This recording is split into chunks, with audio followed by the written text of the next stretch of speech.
तर काय वाटतं? आज मतदान केले, पण खूप खंत वाटली, की माझ्या मिस्टरांना मिळालं असतं तिकीट तर मला फार आनंद झाला असता. पण थोडंफार आमचे हितचिंतक जे चिंतणारे लोकं आहेत, त्यांनी फार आम्हाला हे केलेलं आहे. 22 तारखेनंतर काय निकाल येईल असं वाटतं तुम्हाला? आता 22 तारखेचा आणि देशमुख की राऊत? बघू आता. काय काय वाटतं तुम्हाला?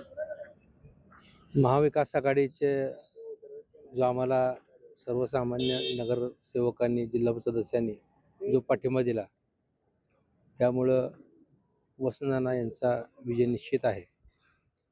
जिल्ह्यातली खतखत ह्या रूपाने मतदान रूपी बाहेर पडेल, असं मी तुम्हाला सर्वांना विश्वास देतो. जरांगे पाटील ज्यावेळेस या उपचुनावानिमित्त भेटण्यासाठी आले त्याच्यावेळेस काय काय गोष्टी अशा झाल्या की त्याच्यामुळं राऊत यांना फटका बसू शकतो असं काही ठिकाणी बोललं जातं. काय वाटतं? त्या प्रक्रियेत मी नव्हतो. महाविकास आघाडीचा एवढा धसका या सत्ताधाऱ्यांनी घेतला. 16 मतं पडणार नाहीत म्हणता म्हणता 200 मता लीडवर, म्हणजे 200 मतं त्याने आम्हाला ग्राह्य धरली होती. आणि विजयासाठी अजून आम्हाला 100-125 मतं लागणार आहेत. ते 100% मायबाप जनतेने आमच्या उमेदवाराला भरघोस मतदान केलेलं आहे. येत्या 22 तारखेला तुम्हाला चित्र स्पष्ट होईल. सहकाऱ्यांकडून दगा फटका बसला त्याबद्दल तो विषय आता माझ्या दृष्टिकोनातून संपलेला आहे.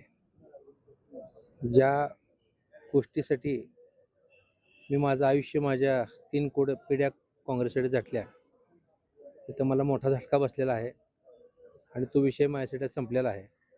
माझ्यासाठी महाविकास आघाडीचे उमेदवारच हे महत्त्वाचे असून त्यांच्या विजयासाठी मी प्रयत्न केलेले आहेत. येत्या 22 तारखेला तुम्हाला सर्वांना दिसेल.